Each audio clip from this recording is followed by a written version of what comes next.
사도신경으로 우리의 신앙을 고백하시겠습니다. 전능하사 천지를 만드신 하나님 아버지를 내가 믿사오며 그 외아들 우리 주 예수 그리스도를 믿사오니 이는 성령으로 잉태하사 동정녀 마리아에게 나시고 본디오 빌라도에게 고난을 받으사 십자가에 못 박혀 죽으시고 장사한 지 사흘 만에 죽은 자 가운데서 다시 살아나시며 하늘에 오르사 전능하신 하나님 우편에 앉아 계시다가 저리로서 산 자와 죽은 자를 심판하러 오시리라. 성령을 믿사오며 거룩한 공회와 성도가 서로 교통하는 것과 죄를 사하여 주시는 것과 몸이 다시 사는 것과 영원히 사는 것을 믿사옵나이다. 아멘. 찬송가 135장 우리 함께 찬송하시겠습니다. 오늘 우리에게 주신 하나님 말씀은 누가복음 22장 39절에서 46절까지 말씀입니다. 예수께서 나가사 습관을 따라 감람산에 가시매 제자들도 따라갔더니 그곳에 이르러 그들에게 이르시되 유혹에 빠지지 않게 기도하라 하시고 그들을 떠나 돌 던질 만큼 가서 무릎을 꿇고 기도하여 이르시되 아버지여, 만일 아버지의 뜻이거든 이 잔을 내게서 옮기시옵소서. 그러나 내 원대로 마시옵고 아버지의 원대로 되기를 원하나이다 하시니 천사가 하늘로부터 예수께 나타나 힘을 더하더라. 예수께서 힘쓰고 애써 더욱 간절히 기도하시니 땀이 땅에 떨어지는 핏방울같이 되더라. 기도 후에 일어나 제자들에게 가서 슬픔으로 인하여 잠든 것을 보시고 이르시되 어찌하여 자느냐? 시험에 들지 않게 일어나 기도하라 하시니라. 아멘. 할렐루야. 우리가 계속해서 예수님의 고난을 묵상하고 있습니다. 그 예수님의 고난을 묵상하게 하신 우리 하나님께 감사하는 마음으로 예배하며 하루하루의 삶을 살아가기를 소원합니다. 예수님의 고난을 묵상할 수 있다는 것은 우리에게 너무나 소중한 일이라고 생각합니다. 왜냐하면 예수님의 고난이 있었기에 우리가 하나님 나라에 들어갈 수 있는, 또 하나님과 교제할 수 있는 막힌 담이 허물어져 버렸고 하나님 나라에 들어갈 수 있는 유일한 길이 생겼기 때문입니다. 그렇기 때문에 우리가 예수님의 고난을 묵상하는 이 일에 대해서 게을리하거나 적당히 하지 않으시는 우리 성도님들이 되시기를 축복합니다. 오늘도 예수님의 고난을 묵상하며 오늘은 예수님께서 기도하시는 내용에 대해서 함께 살펴보게 됩니다. 오늘 말씀의 제목은 예수님의 기도입니다. 예수님께서 잡히시기 전 마지막 유월절 만찬을 제자들과 함께 나누셨습니다. 그 나누시는 현장은 마지막 최후의 만찬이었음에도 불구하고 그 현장에 예수님을 팔아넘길 유다가 있었기 때문에 예수님의 마음은 죽음을 앞에 두고 있는 그 불편함과 함께 나를 배신할 자와 함께 식사하고 있다라는 불편함도 예수님께는 있으셨을 것입니다. 죽음이 언제 올지 알고 있는 상황에서 정말 내가 사랑하는 이들과 함께 마지막으로 식사를 한다고 한번 생각해 보셨으면 좋겠습니다. 과연 어떤 마음일까요? 우리가 내일 죽습니다. 내일 저녁이 되면 사람들이 우리를 잡으러 오고, 그리고 우리는 너무나 수치스럽고 고통스럽고 치욕스럽게 죽습니다. 오늘 가족들과 함께 저녁 식사를 하신다고 생각해 보시면 어떠한 마음으로 우리가 식사를 하게 될까요? 우리가 놓치지 말아야 될 사실이 무엇이냐면 예수님께서는 완벽한 사람이셨다는 사실입니다. 고통을 두려워하셨고 그리고 이 사랑하는 제자들과의 헤어짐 그리고 어렸을 때부터 사귀었던 친구들이 있지 않겠습니까? 그리고 낳아서 길러주신 아버지, 어머니, 형제들 그들과의 헤어질 것들을 생각할 때 예수님 마음도 여러 가지로 아픔과 두려움 가운데 휩싸였을 것입니다.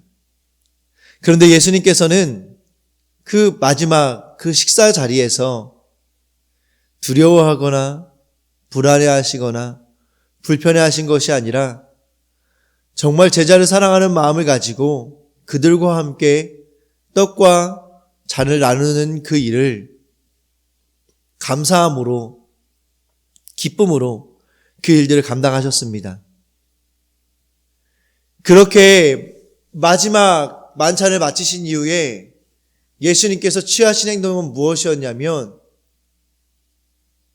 밖으로 나가셨다라는 것입니다. 저는 이 39절에 예수께서 나가사라는 이 짧은 문장을 보면서 제 모습이 생각이 났습니다. 저도 무언가 한 가지 큰 일을 마치거나 또 감당하기 어려운 일이 제 앞에 닥쳐올 때는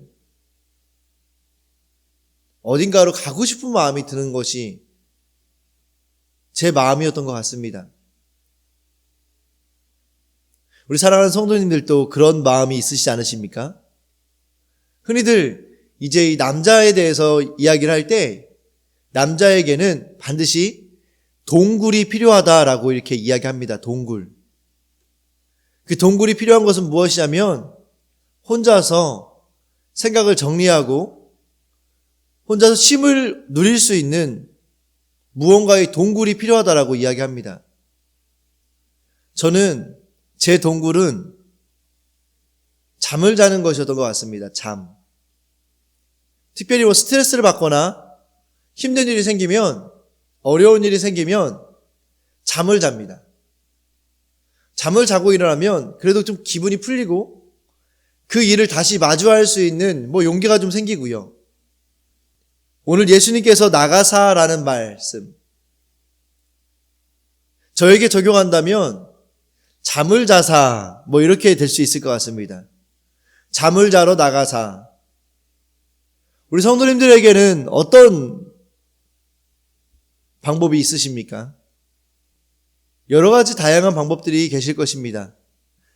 그런데 오늘 예수님은 어떻게 하셨냐면 습관에 따라서 감람산에 가셨다라고 이렇게 말씀하십니다. 예수님의 동굴은 감람산이셨던 것 같습니다. 예수님의 동굴이 감람산이었다라는 것은 무엇을 의미합니까? 그것은 그 이후에 나오는 말씀에 따라서 볼 때에 예수님은 기도하시는 습관을, 기도의 동굴을 가지고 계셨다는 것입니다. 예수님께서 3년이라는 짧은 시간이기는 하지만 일반적인 사람들이 감당할 만한, 평생에 감당해야 될 만한 양의 또 깊이의 사역을 감당하시면서 사람으로서 얼마나 많은 어려움과 고민과 고통이 예수님께 있었겠습니까? 그 수많은 어려움과 고난과 고민을 극복하기 위한 예수님의 동굴은 바로 기도였다라는 사실을 우리는 기억해야 합니다. 우리는 예수님을 따라가는 사람들입니다. 우리가 예수님처럼 승리자의 삶을 살아가시고 싶으시다고 한다면 우리도 예수님의 이 동굴을 닮을 필요가 있다는 것을 우리는 기억해야 합니다. 우리에게 모범 답안이 주어졌음에도 불구하고 굳이 다른 방법을 시도해야 될 필요는 없습니다. 할렐루야. 하나님께서 우리에게 정답을 주셨는데도 불구하고 일부러 정답과 비슷한 오답들을 쓸 필요가 없다라는 것입니다. 우리에게 맡겨주신 하나님의 사명을 감당하기 위해서는 예수님과 같은 동굴을 택하면 됩니다. 기도의 동굴이죠.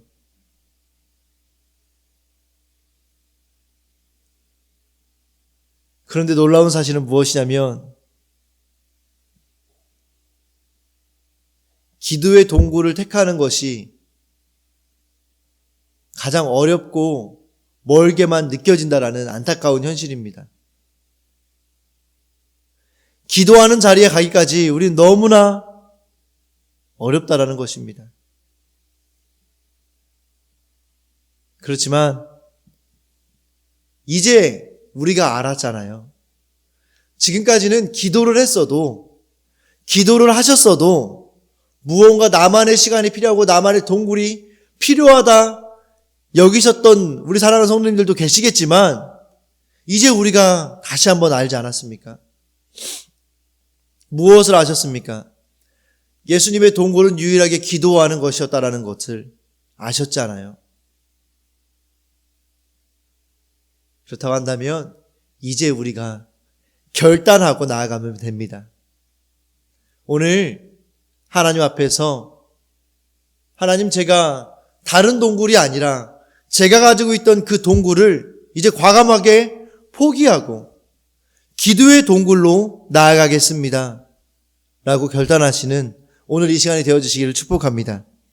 매일 아침 하루를 시작할 때 습관에 따라 말씀을 묵상하고 기도합니까?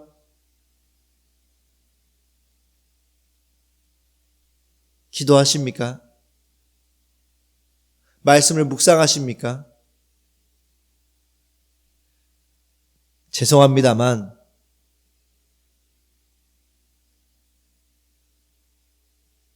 설교를 듣는다는 것이 말씀을 묵상하는 것은 아닙니다.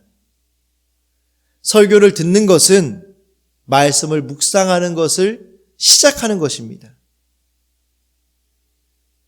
매일 아침 말씀을 묵상하는 삶을 살아가시기를 축복합니다. 설교를 들으셨다면, 말씀을 받으셨다면 그 말씀이 내 것이 되도록 계속해서 소가 되새김질을 하듯이 계속해서 말씀을 심는 것이 묵상하는 것입니다. 듣고 지나가는 것이 묵상이 아닙니다. 그리고 하나님 앞에 나와서 그저 죄송한 표현이지만 주여 주여 하는 것이 기도하는 것이 아닙니다. 하나님 앞에 내 마음을 찢고 내 마음을 쏟아놓는 것이 하나님의 뜻을 위하여서 몸부림치는 것이 기도라는 사실을 기억하시기를 축복합니다. 제가 이렇게 기도를 설명드리는 것은 바로 이후에 나오는 40절에서 43절까지 말씀을 통해 기도가 어떤 것인지를 예수님께서 보여주시고 계시기 때문입니다. 감난산에 가실 때에 제자들이 예수님을 따라갑니다. 그리고 그곳에 도착해서 예수님께서는 그들에게 유혹에 빠지지 않도록 기도하라라고 말씀하신 이후에 돌 던질 만큼의 그 거리를 두시고 기도하시기 시작하십니다. 어떻게 기도하시냐면 먼저는 무릎을 꿇습니다. 그리고 하나님 아버지를 부르시고 하나님 아버지의 뜻을 구하는 기도를 하시기 시작하십니다. 그런데 그 예수님의 기도가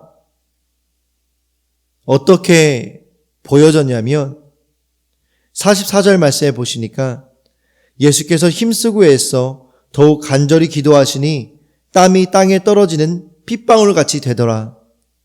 기도라는 것은 이러한 간절함이 있어야 된다는 것입니다.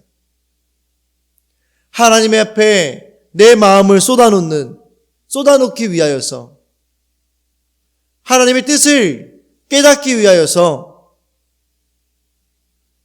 이러한 간절함이 우리 가운데 있어야 된다는 것입니다.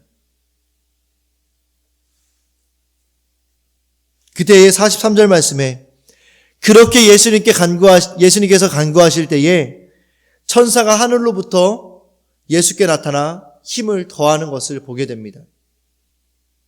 우리는 이렇게 기도해야 합니다. 이렇게 기도하기까지 우리는 무릎을 꿇어야 합니다. 오늘 하루, 오늘 말씀을 받으시고 그 자리에서 무릎을 꿇으시고 정말로 우리 안에 있는 여러 가지 어려움과 아픔을 위하여서 간구하시기를 시작하시기를 축복합니다. 또한 전 세계적으로 너무나 어려움을 겪고 있는 이 코로나를 위하여서 함께 기도해 주시기를 축복합니다. 그런데 예수님께서는 제자들에게 이렇게 말씀하시는 것을 우리는 놓쳐서는 안 됩니다. 그것이 무엇이냐면 유혹에 빠지지 않기 위하여서 기도하라는 것입니다. 예수님의 기도의 내용도 그런 내용입니다. 42절, 아버지여, 만일 아버지의 뜻이거든 이 잔을 내게서 옮기시옵소서. 예수님은 그 상상하기 어려운 그 고난 앞에서 이 잔이 내게서 옮겨졌으면 좋겠다라는 유혹을 받고 계시는 것입니다.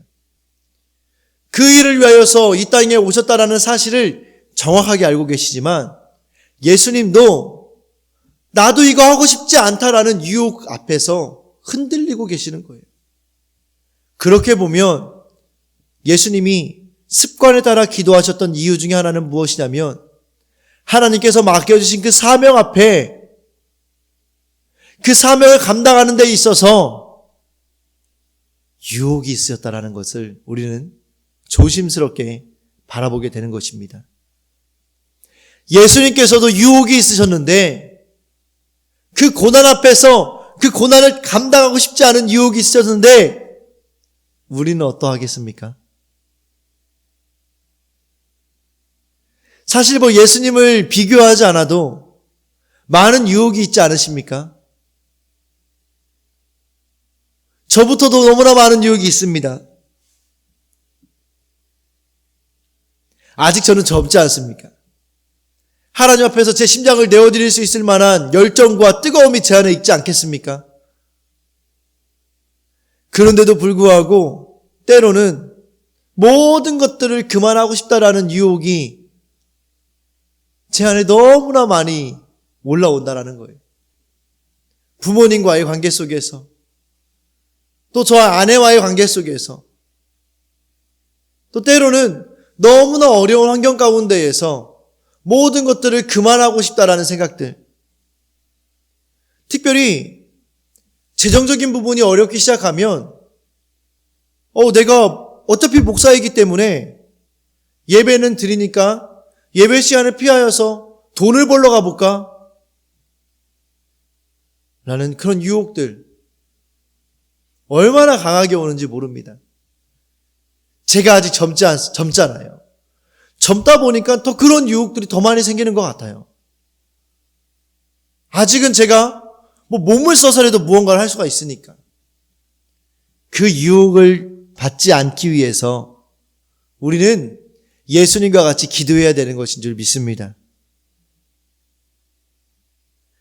기도하기를 방해하는 유혹이 무엇입니까? 오늘 내가 깨어서 기도해야 할 일은 무엇입니까? 우리의 사역과 우리의 사명을 위하여서 나아가는 그 길을 방해하는 유혹이 무엇입니까? 자녀이십니까? 돈이십니까? 회사입니까? 가족이십니까? 친구이십니까? 명예이십니까? 아니면 건강이십니까? 하나님 건강하기만 하면 제가 이렇게 하겠습니까? 하겠습니다. 하나님 제가 건강하지 못하기 때문에 축복의 통로로서의 일들을 감당하지 못하고 있습니다. 혹시 이렇게 말씀하시고 계십니까? 하나님 제가 돈이 없어서 축복의 통로로서의 사명을 감당하지 못하겠습니다. 저에게 돈만 주시면 제가 이 사명을 감당하겠습니다. 라고 말씀하시고 계시진 않으십니까? 축복의 통로로서 우리의 사명을 방해하는 유혹이 무엇입니까? 축복의 통로로서 그러한 삶을 살기 위하여서 기도할 때에 그 기도하는 것 자체를 방해하는 유혹이 무엇입니까? 무엇이 우리를 무릎 꿇지 못하게 하고 계십니까? 깊이 하나님 앞에서 묵상해 보셨으면 좋겠습니다.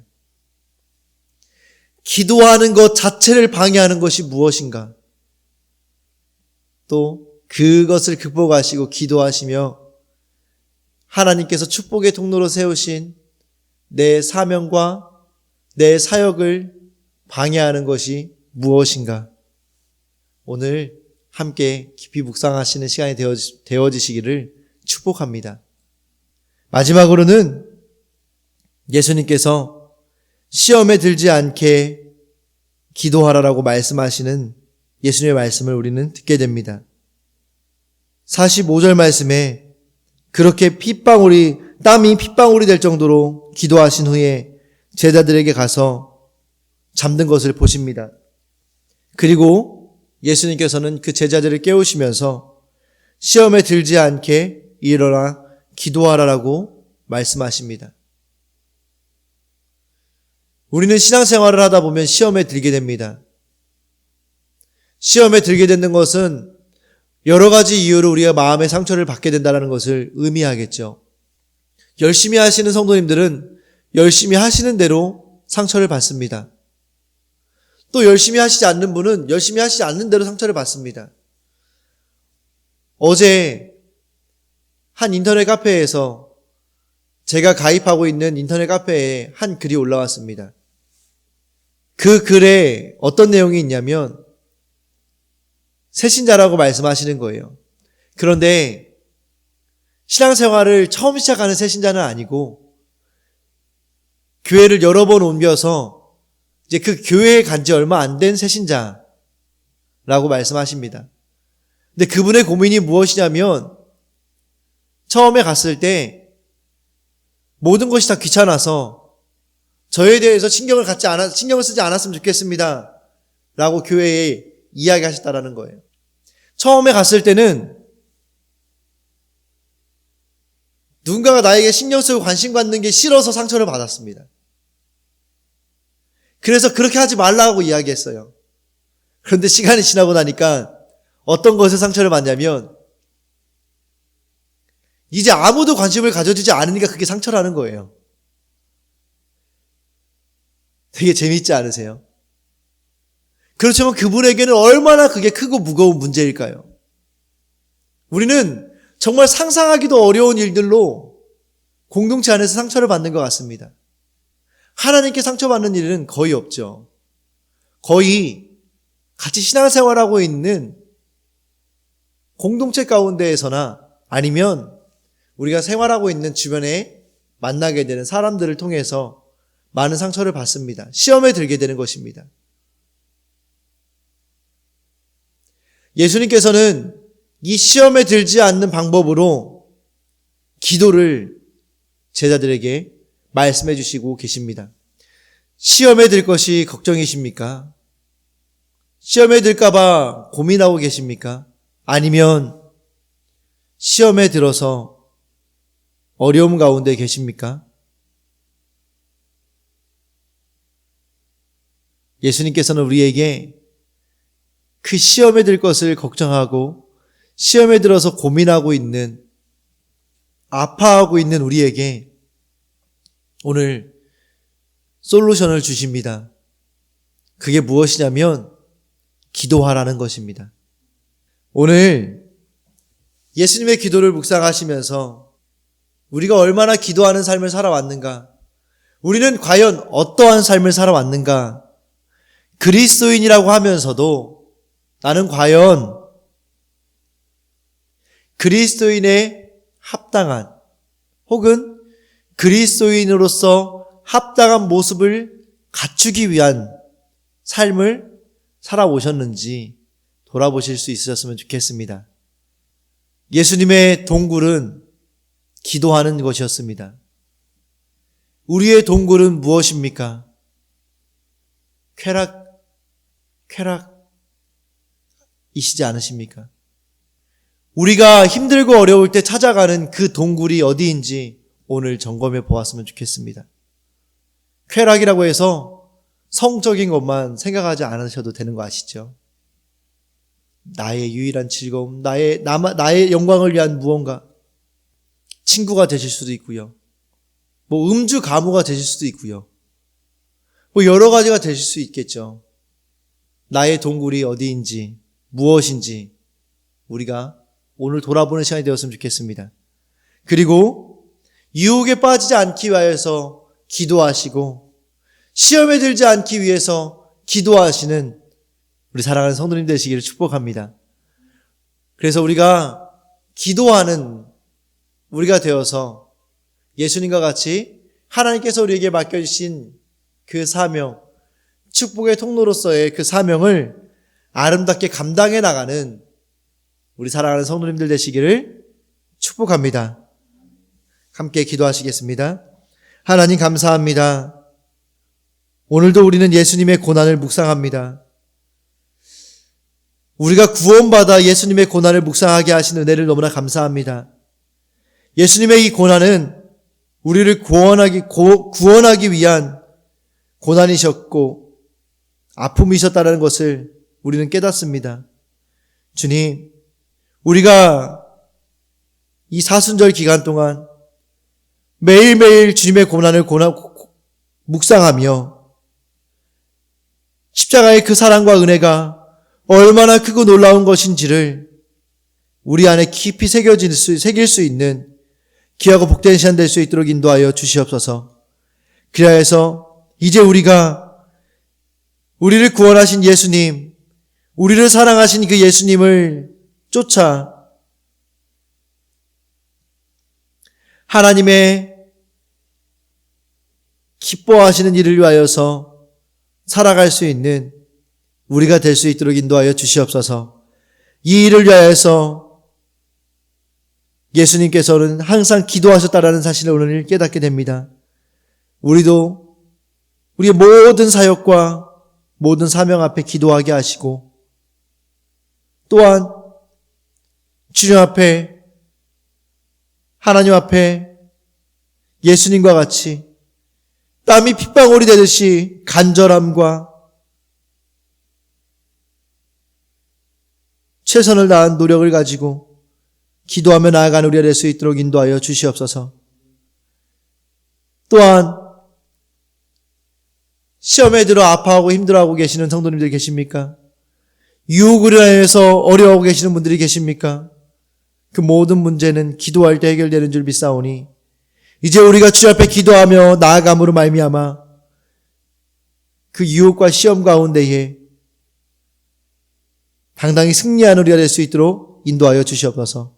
오늘 예수님의 기도를 묵상하는 하루가 되어지기를 결단합니다. 주님 역사하여 주시옵소서. 감사하며 예수님 이름으로 기도합니다. 아멘. 하늘에 계신 우리 아버지여, 이름이 거룩히 여김을 받으시오며 나라의 마옵시며 뜻이 하늘에서 이룬 것 같이 땅에서도 이루어지리라. 오늘날 우리에게 일용할 양식을 주옵시고 우리가 우리에게 죄 지은 자를 사하여 준 것 같이 우리 죄를 사하여 주옵시고 우리를 시험에 들게 하지 마옵시고 다만 악에서 구하옵소서. 대개 나라와 권세와 영광이 아버지께 영원히 있사옵나이다. 아멘. 오늘도 주신 말씀 붙잡고 간구하시고 묵상하심으로 승리하시는 성도님 되시기를 축복합니다.